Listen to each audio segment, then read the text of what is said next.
The adventures of the savvy spender, living well without breaking the bank. Chapter 8. Saving like a pro. The emergency fund. Your financial safety net.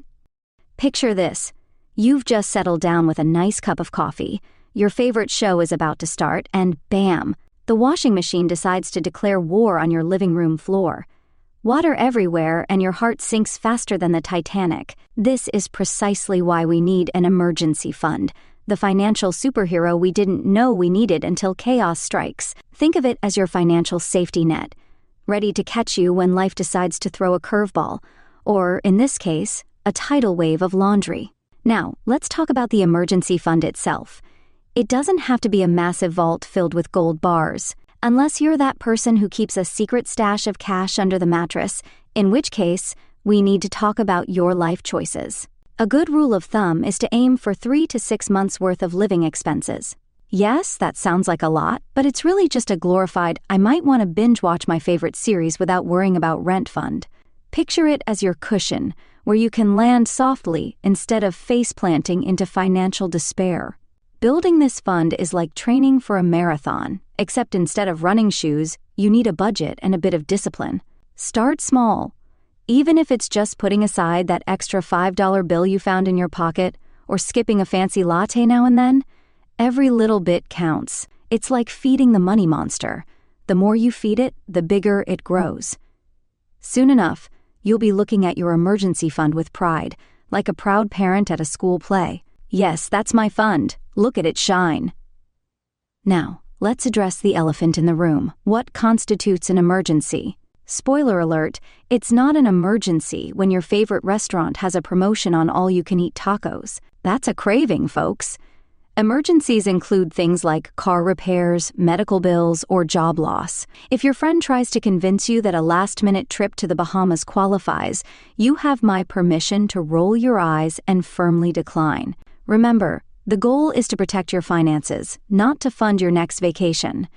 Finally, once you've built that safety net, don't forget to treat it with the respect it deserves. This isn't your I'm feeling sad fund or your let's impulse buy fund. It's your emergency fund, and it should only be touched when the washing machine goes rogue or the car decides to join a demolition derby. So go ahead and relish the feeling of financial security. With your trusty emergency fund by your side, you can face life's unexpected surprises with the confidence of a cat that always lands on its feet, except with less fur and more cash. Investing, making your money work harder. Investing might sound like a term reserved for Wall Street tycoons in sharp suits, but let's be real. You can start making your money work harder while you're still in your pajamas, sipping coffee and scrolling through cat videos. Think of investing as giving your money a gym membership.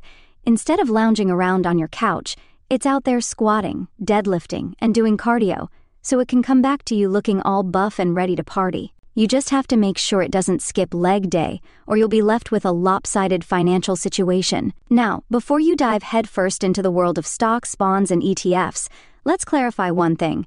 You don't need to have a finance degree or a crystal ball to start investing. The first step is understanding the difference between saving and investing. Saving is like stuffing money under your mattress, while investing is more like planting a money tree. Sure, the first option might keep you warm at night, but the second has the potential to grow into a full-on cash forest, minus the squirrels, of course. So, embrace the idea of nurturing your finances and watch them flourish instead of stagnate. Let's talk about risk, shall we? When it comes to investing, think of it like a roller coaster. It has its ups and downs, but the thrill is what makes it exciting. While you may not want your money to take wild turns that leave you screaming, a little risk can lead to some serious rewards. Diversification is your safety harness.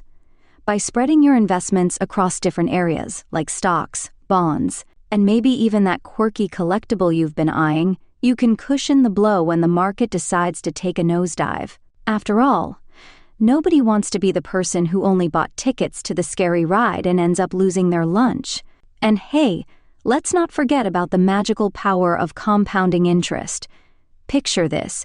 You put in a little bit of money, and over time, that money starts to grow at a rate that would make even the most ambitious houseplant envious. It's like getting a bonus just for letting your money chill and do nothing. The earlier you start investing, the more your money can multiply. It's the financial equivalent of having a pet hamster that breeds like crazy. Just remember, the key is patience. Rome wasn't built in a day, and neither will your investment portfolio be.